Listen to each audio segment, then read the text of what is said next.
and history. Kita ibu kani media udah. Egosi na ya bagazi n'ụlọ a. Anyị bagani ya, anyị gbagoro n'elu kwụsị aka dị place dị.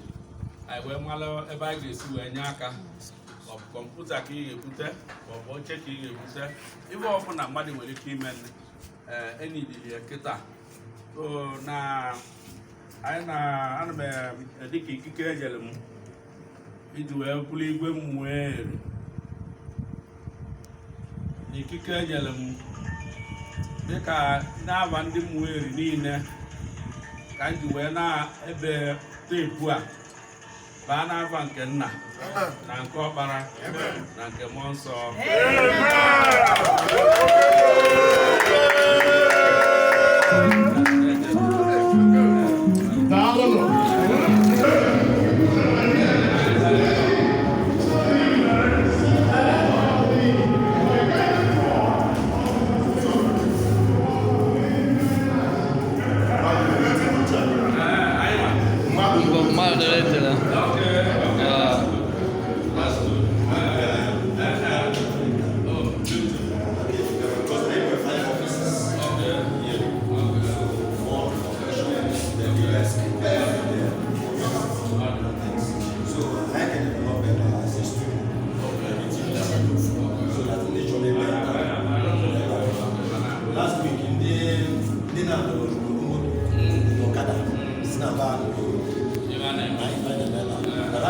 Called their own story by themselves.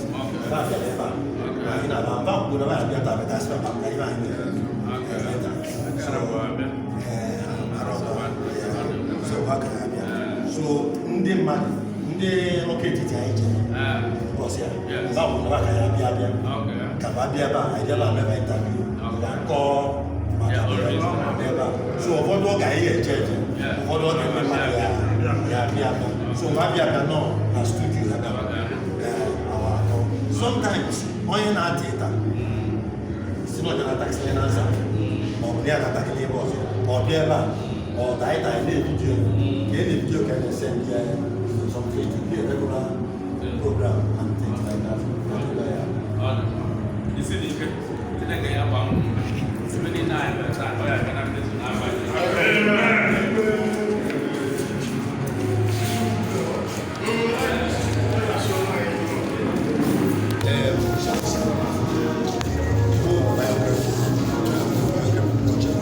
So, Umar has the host community for this program.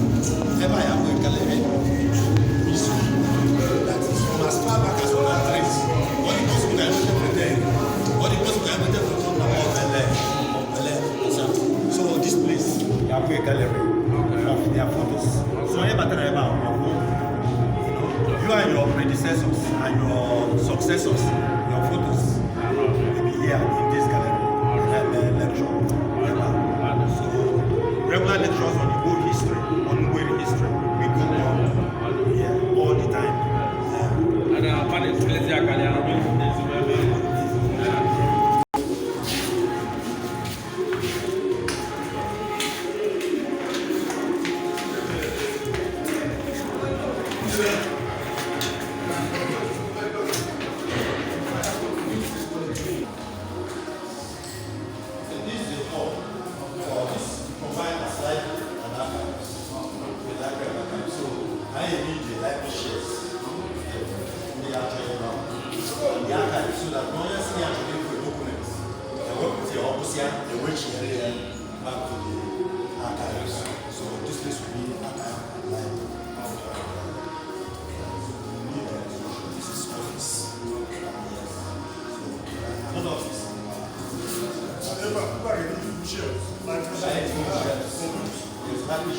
Library, and chairs.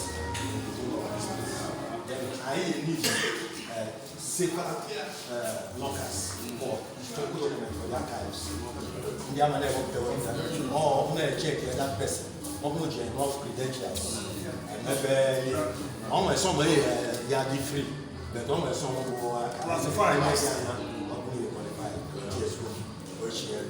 that takes us to someone on nearby America. For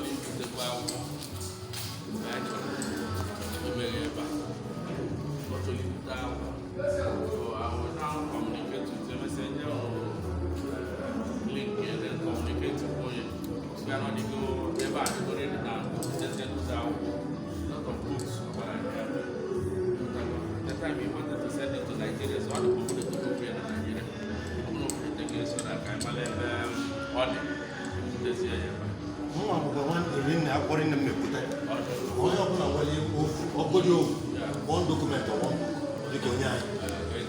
Yes. Historical documents.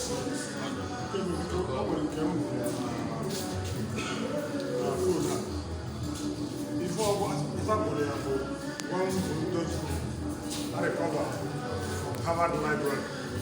Also know the Jews who settled along the river Niger. So if you anyone involved, so when I get my contact in the US, I'm not checking about Mama is going to get a copy of such books. Let me stay